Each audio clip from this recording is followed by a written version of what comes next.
RN Graham's there in the ICU. He's got a telemetry monitor on his patients. It's binging away if it drops too low, if it gets too high. But how good is wearing a little watch on your hand going to do compared to having 12 leads on your chest?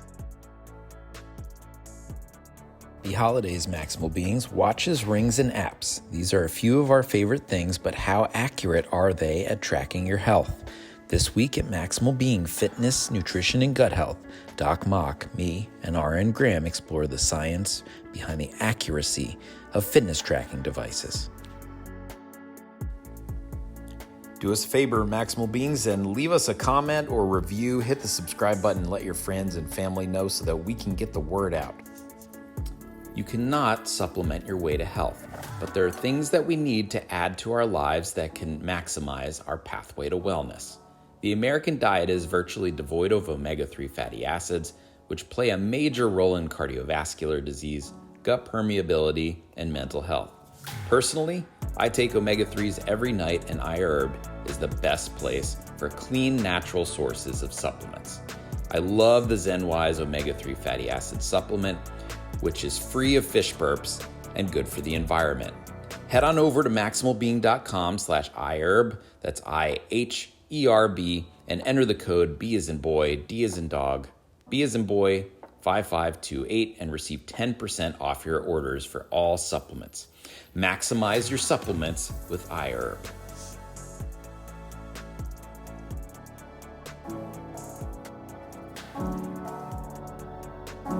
Welcome to Maximal Being, a GI doc and ICU nurse that break down the science so you can exceed your gut health, nutrition, and fitness goals. So, let's smash the broscience and optimizing your health with your hosts, Doc Mock and RN Graham. We good? We live? Good. Okay. Hello, Maximal Beings. It's RN Graham here with Mr. Doc Mock, wearing his beautiful holiday-looking sweater there. Thank you.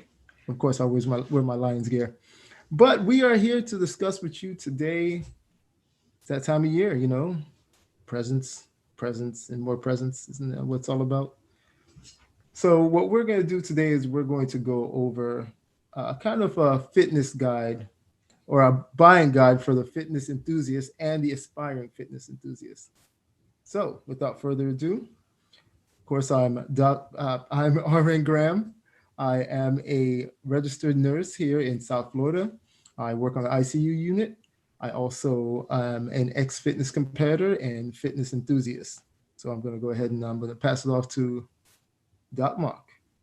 What's going on, Maximal Beings? Doc Mock here. Today, I am all business up top, but I'm all, casual down below. I'm actually wearing my Rogue shorts down below. You can't see it, but I got my ugly Christmas sweater going on. So I just thought it was appropriate to marry both of the worlds together.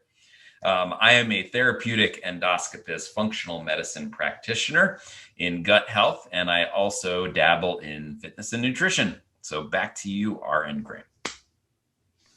So like I stated earlier, it's that time of year where we go gift shopping. And we focus here a lot on fitness, of course. That's part of the big thing that we do. So what better gift to give somebody than some motivation into the fitness realm? So, you can go big or you can go small, but we're going to talk about a couple products. We won't be name dropping very much. But we will be going over what to look for when it comes to certain things. So, Doc Mock, what do you when you go work out? What do you grab? What goes into your fitness bag? So I'm a minimalist, as you know. I had a patellar injury when I was in high school, actually fractured my patella, broke it in half. So I always make sure my knees are protected. I do wear knee sleeves. Apart from that, I was really resistant to the fitness tracker for years, but I finally decided to just kind of invest in it after reading a little bit, and I did go ahead and grab a fitness tracker, which I wear on my wrist when I'm not wearing my wonderful holiday present from RN Graham, my other great watch. So thank you for that, buddy. Apart from that, I really just focused on the equipment, and I have some mobility stuff like a lacrosse ball, and a few other, like a wrap that I'll bring with me. But other than that, I'm a minimalist, man. That's fantastic. I mean, there's not really much you need to bring with you, but there are some trends that go into the fitness world that people use more and more every day. We're talking about, of course, the fitness tracker, like Doc Mock stated. We're also talking about stuff like headphones. And really, those two are the big electronic products that most people are bringing with them. So we're going to go over some of the things to look for when purchasing these items. Number one, let's just put it out there right now. You don't have to spend a ton of money to get something good when it comes to these products. You can spend anywhere between $20 on some decent headphones that you're going to go in the gym, you're going to sweat out, versus spending 400 or 500 bucks for the latest and greatest. It's really up to you. And that's one of the things that we're going to talk about. Same thing, likewise, with the fitness tracker. So depending on what you're looking for, functionality, whether you're looking for a fitness tracker versus a smartwatch, we're going to go over that as well. So, Doc Mock, what is it about your fitness tracker that you love so much? So for me, the biggest reason why I honestly wear my fitness tracker is number one, to be a total fitness nerd about it. Like, I like to have some sort of objective measure that I can track and look at. Mm-hmm. But most importantly for me, to be honest with you, is to track my steps during the day, because I get a discount on my health insurance if I get X number of steps.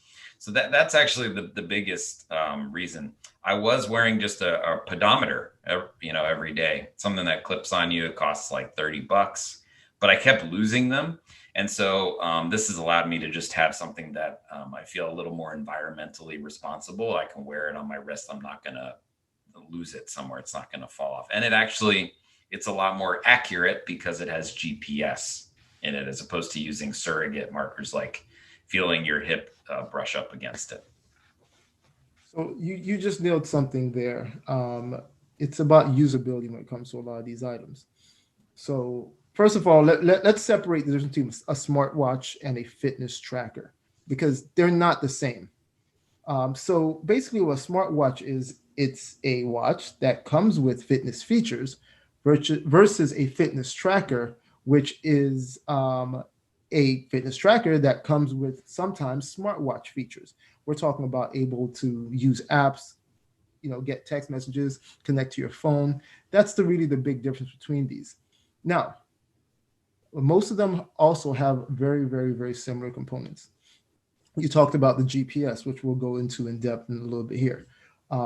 We can talk about the heart rate monitors, which is another big thing, sleep tracking, all those things come in and they come into play. But one thing I will say about the fitness tracker is it motivates you. Doc Mark, when you go ahead and you look on that watch and you see, okay, well, I'm at 7,000 steps and it's 11 a.m. How are you feeling? Oh, you feel damn good. I mean, you feel like you have woken up and already accomplished something during that day.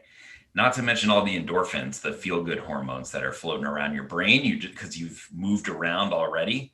Love it. Exactly. So, I mean, we even found research stating, that it really does play a part. It plays a big part in motivating you to be even more active and more fit. Like you said, that's at 11 a.m. If I'm at 7,000 steps, my goal is to break my record, and I'm checking periodically to see, oh man, am I 11,000? Am I at 12,000? What am I at? So it is proven that these items really do help motivate. What have you found in the research? Yeah. So we found several studies, one being a randomized controlled trial, but I think the biggest study to focus on is a meta-analysis and systematic review. And just for the readers, just taking a nerdy step back, what that is you take good quality data, you take a conglomeration of those data, filter it into the things that add bias or interfere with the results.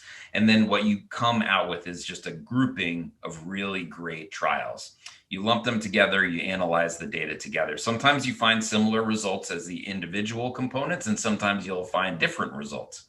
So Dr. Brickwood in 2019 in JMIR Health did a meta-analysis, and what her main determinant is to see do fitness trackers motivate people to actually get healthier? And what she found is, in fact, yes, when you give somebody some sort of a wearable device that encourages movement, and it also sometimes, and some people will add the fun component to it with gamifying movement. And so I think at a bare minimum, a fitness tracker adds that and motivation, right? And I think that if you want to motivate your loved ones around the holiday, that is just that in and of itself, regardless of the accuracy of the device, which we're going to talk about, that is a very important component. Yeah, I couldn't agree more with what you're saying. My wife a few years back had a fitness tracker, and granted, fitness trackers have evolved greatly um, through accuracy, functionality, some of the apps that are used now. But I think it was 2015 she got her first fitness tracker. And I mean, she would strap it on and she would go in the gym and she had to hit a certain number because the fitness tracker said that I burned this much calories, so I must be doing good. Now, once again, we will talk about accuracy, but accuracy aside, that's motivation, and like you said, it's a phenomenal gift to motivate someone to do more. So I, for one, will say, yeah, big motivation factor. I absolutely love with this. In fact, there's a lot of healthcare insurance companies out there that were handing out fitness trackers because number one, getting people moving gets them healthier. Getting them healthier, less chances are they're going to use that insurance, right? Yeah, and I'm actually one of my institution's like wellness ambassadors. So I'm out there trying to always motivate people. We did in October this Mocktoberfest step challenge. And across my three components of practices, we got over 8 million steps. Wow. So it's amazing the power of motivation. And special shout out to our top two step leaders, which was Stacy Way, who I work with, who was like, I don't even know how she got that many steps in a day. It was miraculous. And then also Laurel Spencer, who was our overall step champion. It just phenomenal that what these warriors are doing out there. It's amazing. Yep. One thing we also know, we've discussed this in past podcasts, is NEAT. That's a good way to get your NEAT up right there and get your steps going. You're not necessarily in the gym working out, but you're working out. Exactly. So let's talk about some of the functionalities of these fitness trackers. And we're going to go in depth because are they worth it? Am I going to spend my money because this tracker claims to do this or claims to do that? And is it really doing that? So I'm going to start out with one of the biggest things that every fitness tracker basically claims, and that's heart rate monitoring.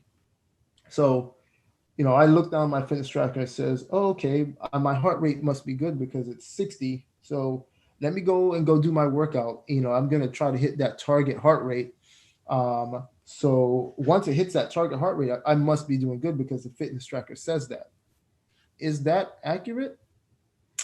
Yeah. So, just taking another step back. So heart rate goals. So there are really two main components to this. So it's exercise strenuousness, which really is measured by something called the Duke classification. The Duke classification is what cardiologists use, like Dr. Ankur Kalra, who we had on the show a few episodes ago.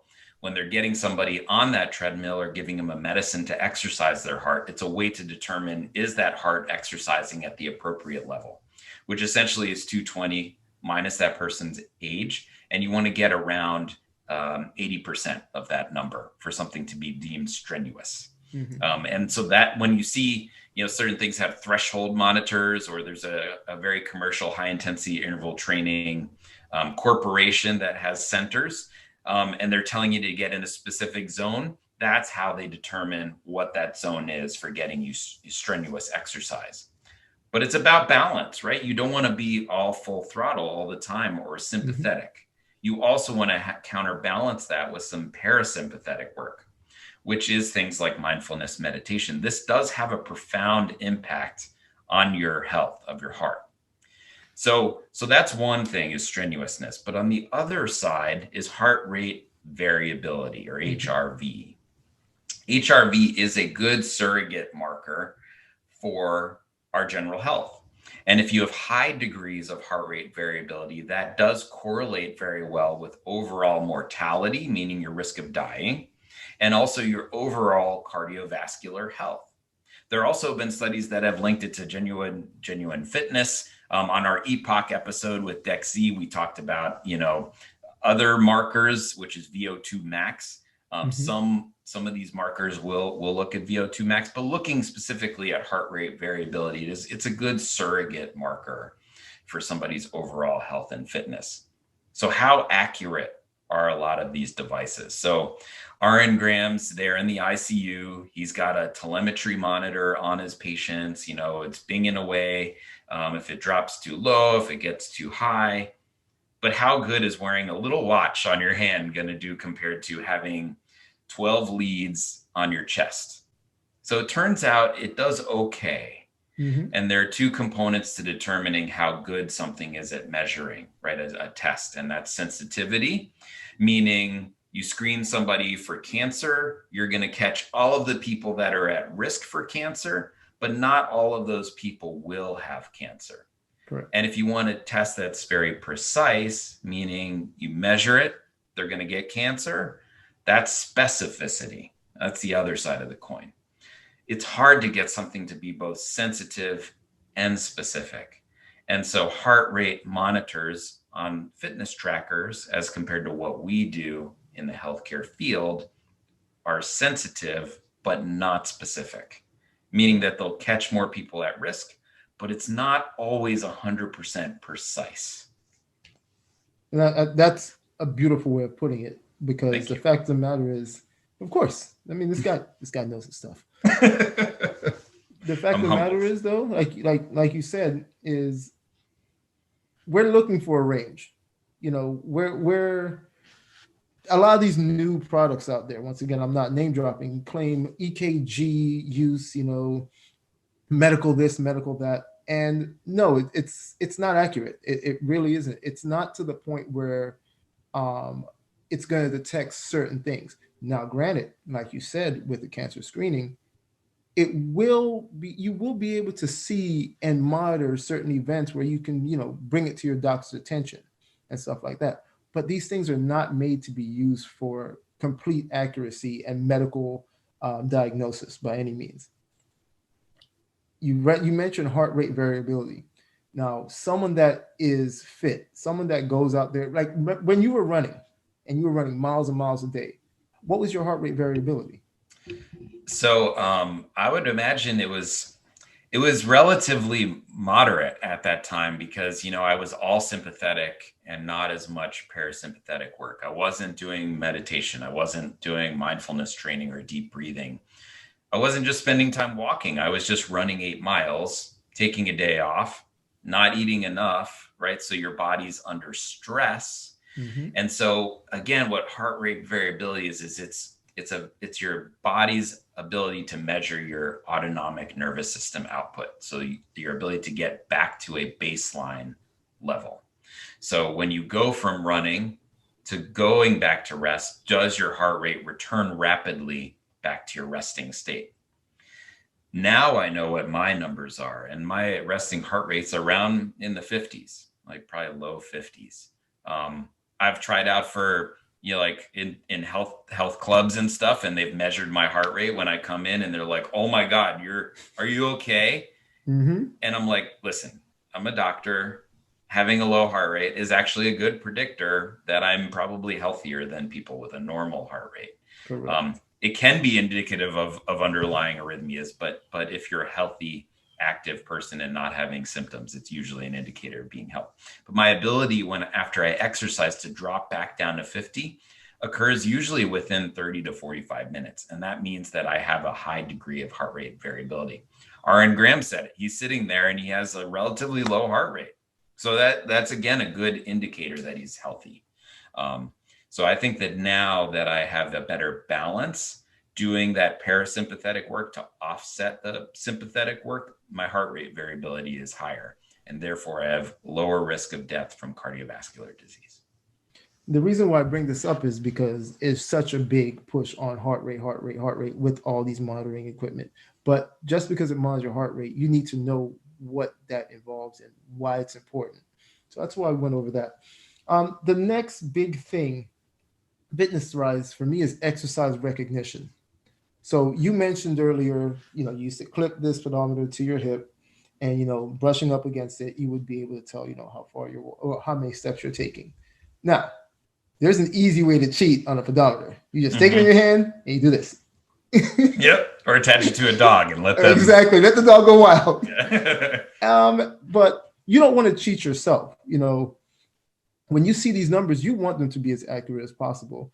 And a lot of these fitness equipment now, and a lot of the fitness trackers and smartwatches are able to do exercise recognition. So it's more accurate in that sense as well. So this is going back to the whole accuracy thing. So let's talk about the smartphone integration when it comes to these devices. So as I mentioned before, there's a difference between a smartwatch and a fitness tracker. Does your fitness tracker have smartwatch capabilities? Mine does not. It really, all it does is track fitness. On the other hand, my wonderful wife, Katie, she has a smartwatch. And so we'll go on a hike. The hike's, been hiked by the forest industry. They know the set amount of distance that it is, say 7-8 miles. We go on the hike. We both set our fitness trackers and we see who wins, right? Who gets a more accurate number. And it's always the fitness tracker, not the smartwatch, because the smartwatch is intermittently sending signals to measure a surrogate marker where you may be in that space. But my GPS knows my stride, knows the speed at which I'm working, knows exactly where I'm traveling, and can show me a map on the hiking trail. Mm-hmm. And it's exceptionally accurate. And that's why I personally love fitness trackers more than smartwatches when it comes to fitness. Now, the great thing about smartwatches are the fact that, in an emergency situation, you can make a phone call. Now, every fitness tracker has that ability. Yep. Also, with the fact of the matter is, if you need to send a quick text message, or if you need to check a quick email or something like that, you have the accessibility on your smartwatch versus your fitness tracker. That being said, another reason why I like fitness trackers is you can get away from that. If you're out hiking, this is your time. It's not time to be answering emails. It's not time to be making phone calls. Only emergency situations, I feel like this is the time to be accepting or making that phone call. So that's also something to think about when it comes to those things. The next thing I want to talk about is something that you mentioned is the GPS.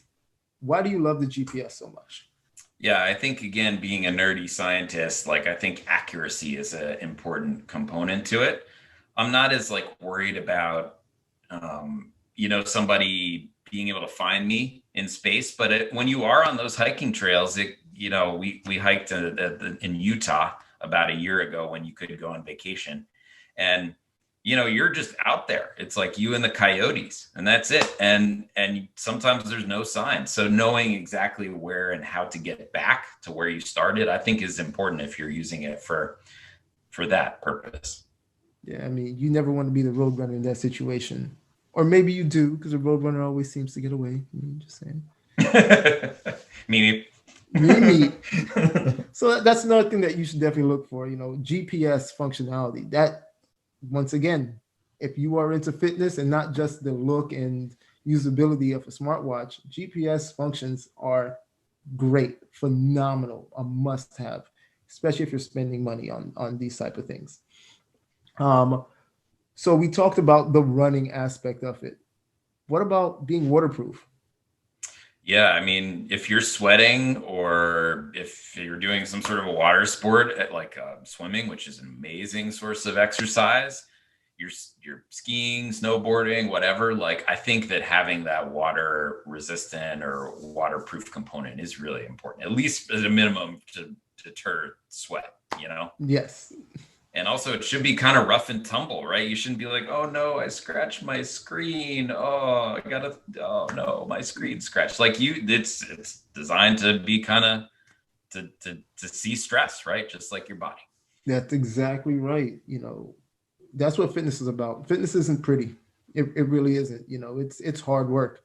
And that's another thing you're gonna need. You're gonna need to make sure you're buying something with the ruggedness. That's why the one that you have is actually probably one of my favorite ones, because you want to talk about rugged. I'm sure you've knocked that thing around a few times, and it's held up.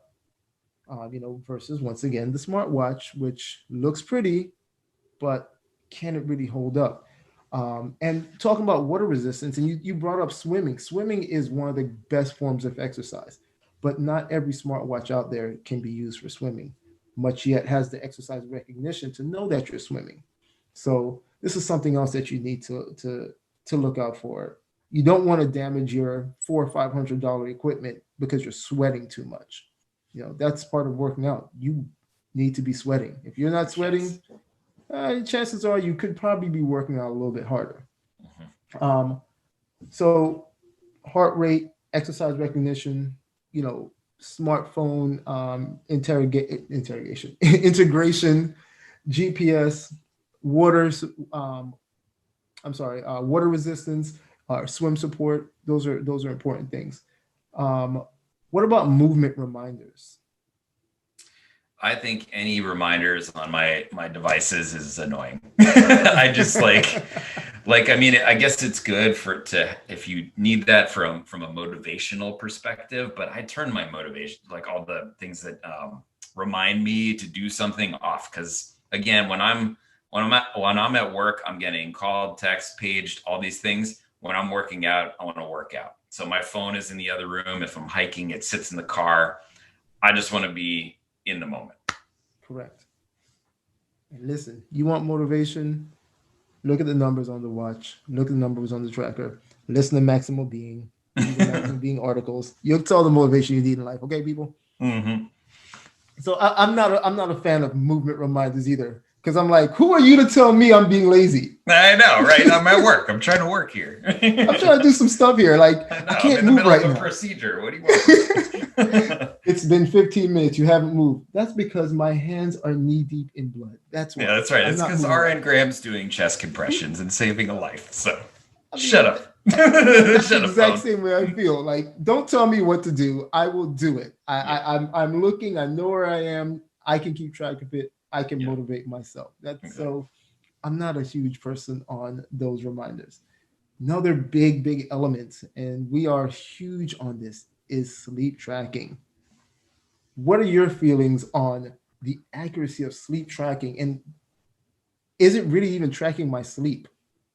How does it know I'm sleeping? Yeah. So all of you should go back to our episode where we talk about sleep. It really we do, I think, a good job of breaking down sleep cycles, how to improve your sleep, and things to avoid around the time of sleep. So that said, the best way to monitor from a medical perspective how you're doing at sleep is with a pulse ox, which is a thing that goes on your finger, your ear, or even centrally into a vessel and measures your oxygen levels, with an electroencephalogram, or EEG, not to be confused with EKG, which we're talking about with heart rate variability.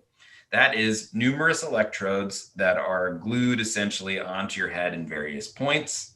You look ridiculous. If you go back to Ghostbusters from the 80s, they had the EEG monitor on their heads and looked funny. And then you sleep with all those things on, and we monitor those factors. You'll note that when you wear a ring or a watch, it measures your sleep quality without having a head taped full of all these things and a pulse ox on your finger. Mm-hmm. So that means that inherently it's not going to be as accurate. And so the way that your watch or whatever it is will measure your sleep quality is by a few things. Wakefulness, meaning you move. Wait. I have a question. Is it that it sees me and it's watching me? Is it like Santa Claus? Yeah, right. Or if there's lizard people in the government that are tracking, right? Yeah. But no, so it is measuring kind of your pulse ox. So it will have some degree of accuracy with your oxygen saturation. But it doesn't do a good job at measuring brain waves. So it just takes if you're moving, and it also takes your pulse ox. So they're surrogate markers. So again, studies have found that they are sensitive, but yet not specific. And actually, there was an article that I pulled from MedPage today, written by a a sleep doctor, sleep medicine doctor, where they looked at the accuracy of these things. And it's highly sensitive, again, but not very specific. And in fact, he was wearing one while he did his study and measuring himself the more accurate way in a sleep lab. And again, he didn't find a great degree of correlation. And what he said he's found very commonly in his practice is that actually it will overestimate the degree of restlessness in people. And we've talked about this on the sleep episode, but Christy Ashwender in Good to Go, which is an amazing book on all of the recovery methods, actually cites an example of a physician who wore a sleep tracker. And it was saying she had a sleep disorder, went into a sleep lab. Again, this is a physician who knows like the accuracy of these things.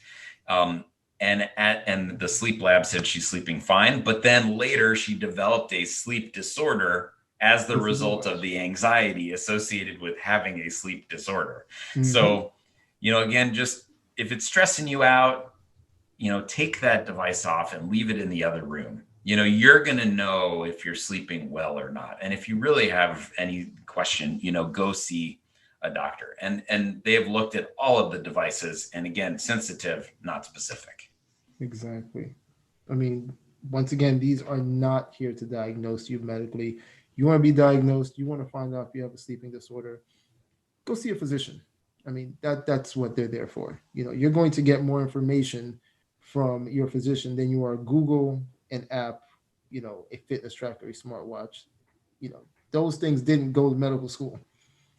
They're using a formula that works well overall, but it's not science. It's not completely accurate. So they also emit blue light, which interferes with your sleep. Some of them do. And they can, I don't want to put my tinfoil hat on here, but they can emit some, what we call dirty electricity, which, is kind of a weaker Wi-Fi signal, which can interfere with some of that electroencephalography results and has been shown to interfere with some degree of sleep. Yep. So again, when I am going to bed at night, my sleep tracker stays in the other room because I just want to sleep, Exactly. I mean, it's interesting to see how much you're sleeping, but once again, this isn't 100% science that's going on to the fact that it's going to be 100% accurate. And like you said, you're going to know if you're sleeping well or not. If you're waking up fatigued in the morning, you don't need a tracker to tell you that. Your body will tell you. So going back to the items that you're looking for, what about display? I see that yours has a pretty good display on it. Does that matter to you?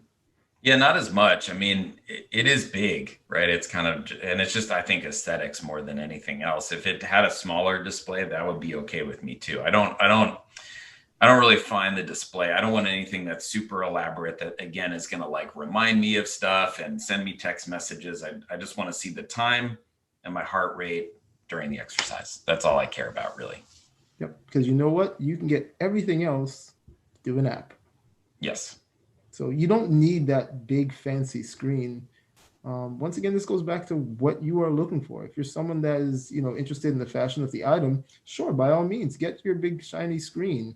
But what's going to do is it's probably going to drag you away from whatever you're doing because you can flip through it and you can read that email or, you can do everything on these smartwatches. I'm not bashing smartwatches by any means because I believe that fitness trackers and smartwatches can serve the same functionality.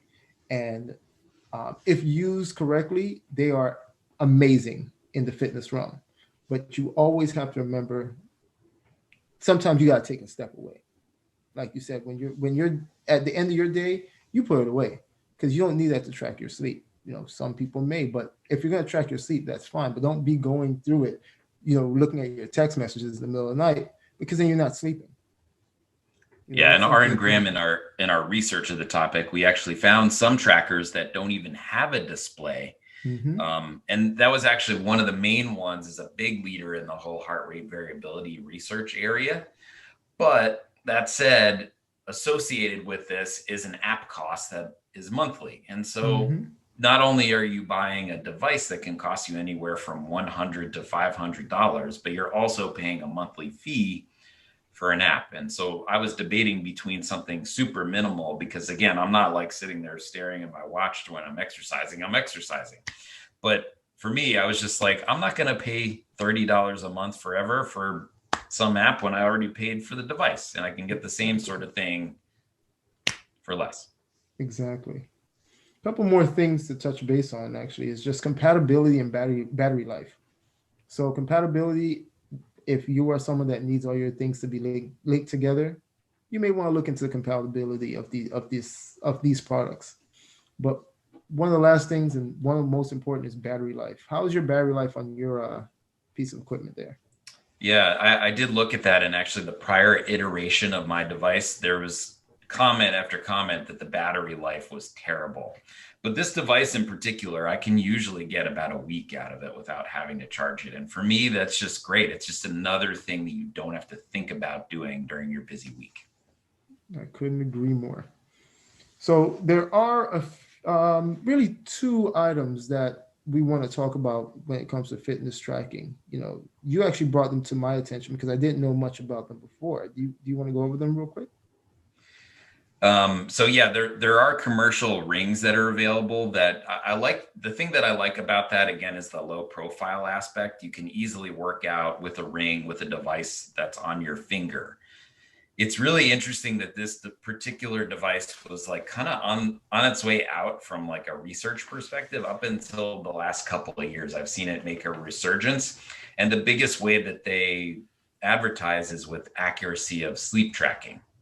And a lot of big fitness enthusiasts will also say that it is really good at that. But again, when I pulled research studies, the doctor that I would cite is Anthony Pearson, again, a sleep doctor, and he put this into his practice and compared it to, more accurate measures. He didn't find that it correlated from a specificity standpoint. And again, he thought it overestimated wakefulness, because if you're in bed and you're in REM sleep, your body's going to move a little bit, at least your eyes will.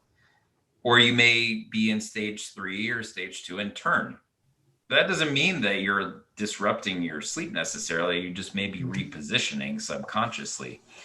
It's more of a brainwave pattern. And again, and then on the other side, in terms of accuracy of heart rate variability, we did also look at one of the devices that is super minimalist.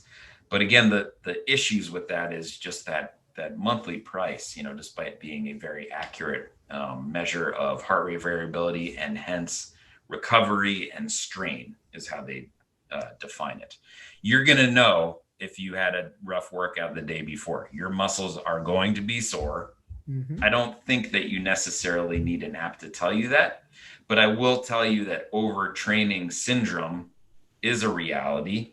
People that think they need to run 8 miles every day, or think that they need to train every single day at a high intensity, you are going to be overtraining. And actually, one of our clients, we were working with her, she's getting over an illness and was really struggling at the gym, but she fell back a little bit after the illness, wanted to get right back to where she was before the illness, and was, as a result, training too much. Yep. So we just backed up her training, gave her more recovery, and now she's back to where she started.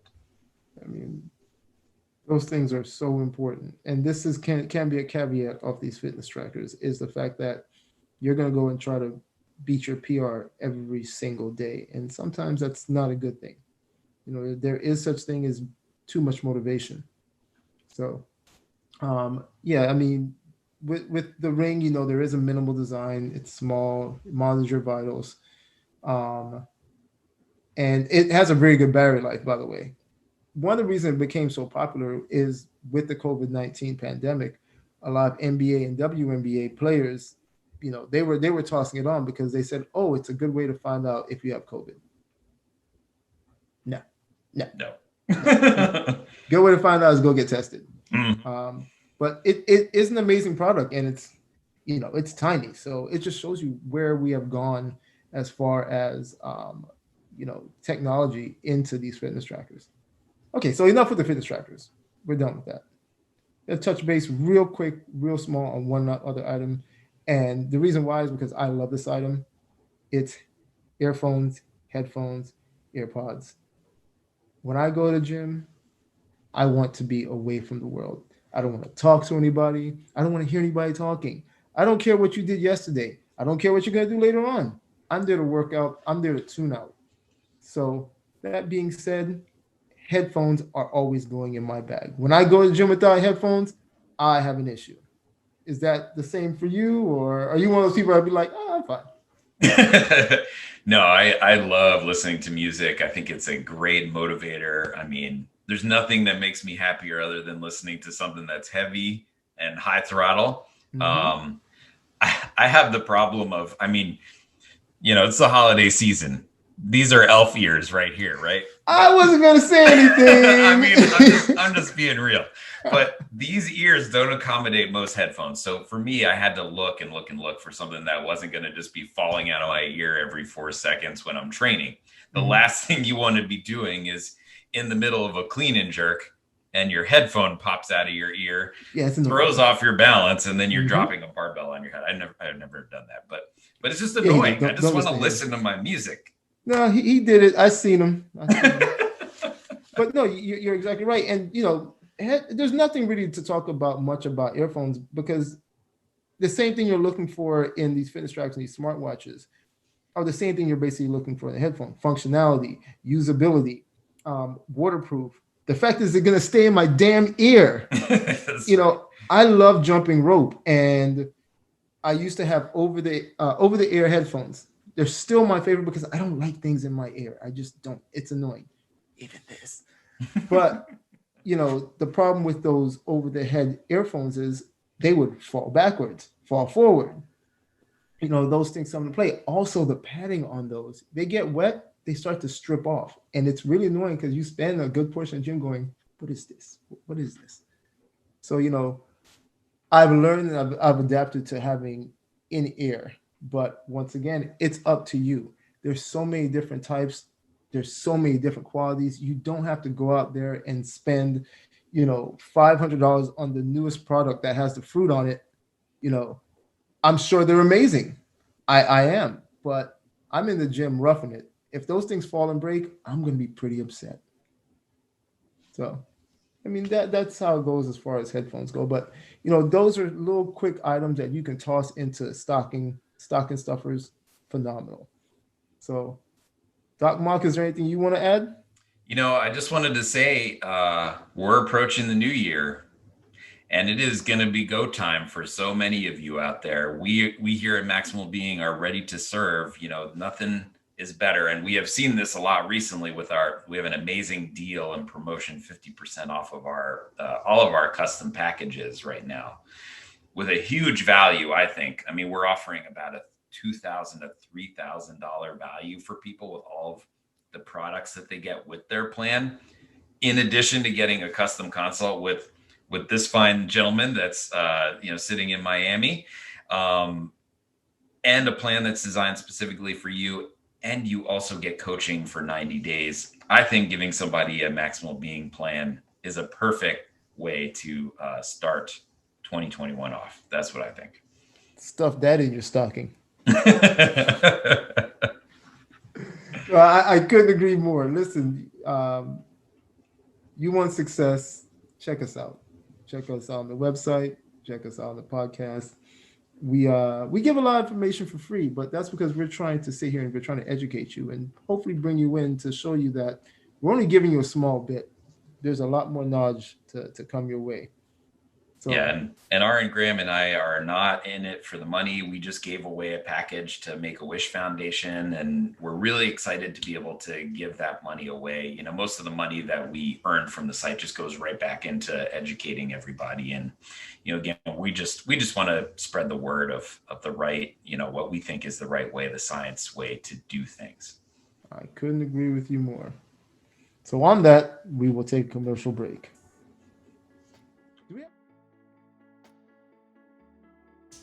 If you're stuck at home and cannot make it to the grocery store, delivery may be the best way to stay clean and healthy.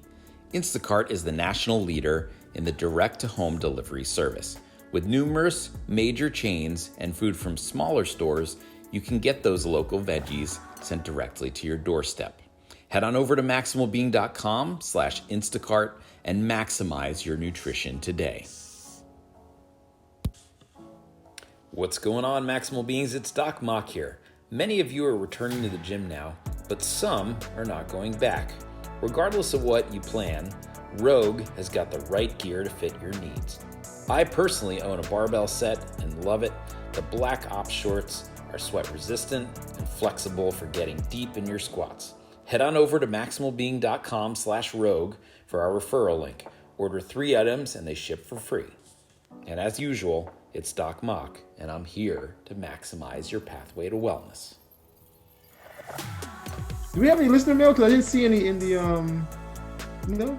No, I mean, I did get a question from somebody which we could talk about. Okay, you want to do that real quick? Yeah, sure. All right. And we are back.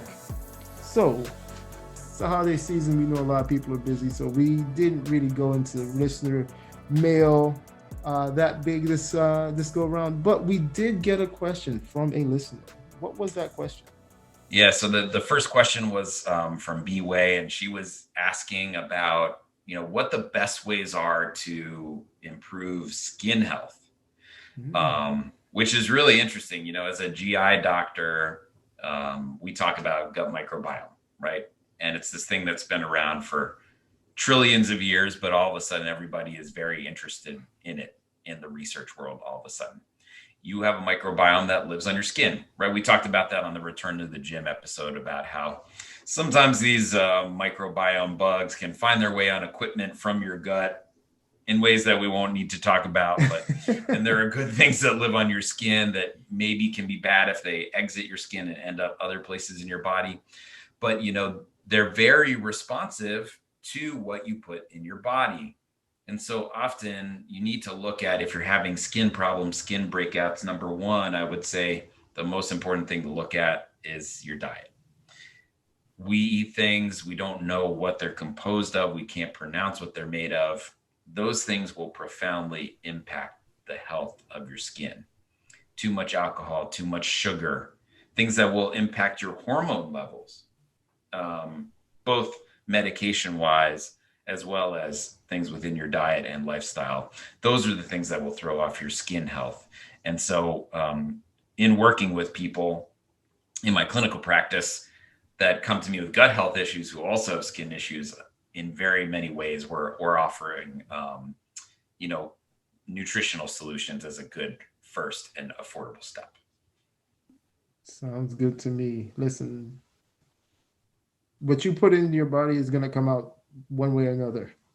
A lot of times it comes out right there on your skin. So, just be mindful of what you're putting into your body. It plays a huge part. Also, drink a lot of water. Drink a good amount of water. Eat properly. Get your exercise. Get your sleep. These things all play into how your skin looks. So, yeah, and a lot of nutritional deficiencies will also show their ugly head in your skin. And so it's just important to make sure that you're eating things that have a lot of colors and, again, are real food, and that you are getting those little micronutrients that you may be lacking from not eating enough of one type of food or another. Couldn't agree more. Yeah. So on that note, do we have any more or no? None. Oh, that's sad. Hey, listen, we both been busy at work. I think it's a great place to end this episode. Where I would like to send a profound happy holidays to everybody, especially those of you that aren't able to see loved ones, that have lost loved ones this year, who have loved ones that are out there saving lives. We appreciate your sacrifice in helping the good of humanity, and we are here to help you. So anything that we can do, please don't hesitate to shoot us a line at team@maximalbeing.com. There are people out there that are here for you. We have an amazing community of people that are very supportive. Happy holidays, folks. Happy holidays. And Doc Mark, can you do me a favor and can you send them off, please? Yeah. So that said, Maximal Beings, it's Doc Mock here with RN Graham, and we are here to maximize your pathway to wellness. And happy holidays, whatever you're practicing. Have a happy and wonderful and safe holiday. Happy holiday! Happy holidays!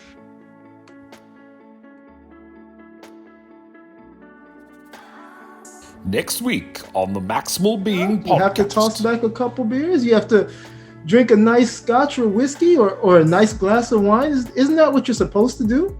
You're right. Like, whether we're happy, we're sad, we're angry, it doesn't matter. People are drinking left and right. They're coping with things with drinking.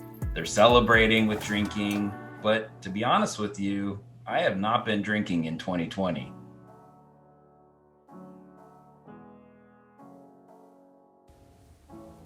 Do us a favor, Maximal Beings, and leave us a comment or review. Hit the subscribe button and let your friends and family know so that we can get the word out. And until next time, this is Doc Mock, and I'm here to maximize your pathway to wellness.